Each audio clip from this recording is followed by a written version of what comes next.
ಮುಂದೆ ಏನಿಲ್ಲ, ಮುಂದೆ ಏನಾಗ್ತದೋ ಗೊತ್ತಿಲ್ಲಪ್ಪ.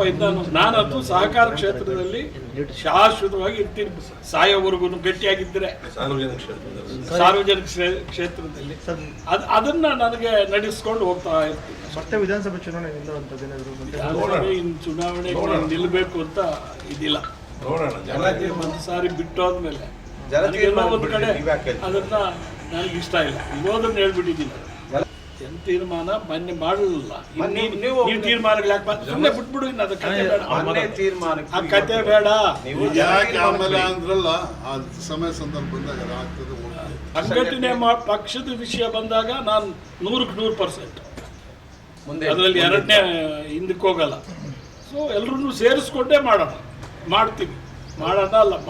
ಸರಿ, ಈ ಕಾಂಗ್ರೆಸ್ ಪಕ್ಷದ ಅಭ್ಯರ್ಥಿ ಸೋಲಿಗೆ ಏನು ಪ್ರಮುಖ ಕಾರಣ ಏನಿರ್ಬೋದು ಸರ್? ಈಗ ಕೋಲಾರದಲ್ಲಿ ಲೋಕಸಭೆ ಎಲೆಕ್ಷನ್ ಅಲ್ಲಿ ಕಾಂಗ್ರೆಸ್ ಗೆಲ್ಲುವಂತ ವಾತಾವರಣ ಇತ್ತು ಕೋಲಾರದಲ್ಲಿ, ಆದ್ರೂ ಸೋತರು. ಬರೀ ಕೋಲಾರ ಒಂದೇ ಅಲ್ಲ, ನಮ್ಮ ರಾಜ್ಯದಲ್ಲೇನೆ ಕಡಿಮೆ ಆಯ್ತು ಈ ಸಾರಿ. ಅದಕ್ಕೆ ಈ ಬಿಜೆಪಿ ಜೊತೆಗೆ JDS ಸೇರ್ಕೊಂಡು ನೋಡ್ರಿ. ಅವರಿಬ್ಬರಲ್ಲಿ ಒಂದಾಗಿದ್ದಿದ್ರೆ ಇಷ್ಟ ಆಗ್ತಾ ಇಲ್ಲ, ನಾವೇ ಜಾಸ್ತಿ ಗೆಲ್ತಾ ಇದ್ದಿದ್ದು.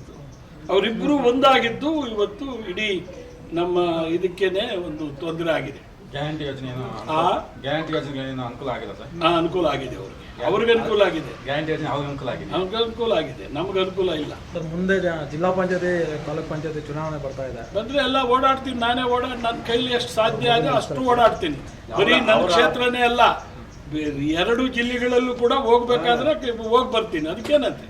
ನೆಕ್ಸ್ಟ್ ನಿಮ್ಮ ಮಗ ಅಭ್ಯರ್ಥಿ ಆಗ್ಬೇಕು ಅಂತ, ನಿಮ್ಮ ಮಗನ್ನ ಜಿಲ್ಲಾ ಪಂಚಾಯತಿ ಸ್ಪರ್ಧೆ ಮಾಡಬೇಕು ಅಂತಿದ್ರೆ ಅದು ಅಂದ್ಕೊಂಡಿದ್ದೀನಿ. ಜನ ಎಲ್ಲ ಒಪ್ಕೊಂಡ್ರೆ ಅದನ್ನು ಮಾಡ್ಲಿಕ್ಕೆ ರೆಡಿ ಇದ್ದೀನಿ.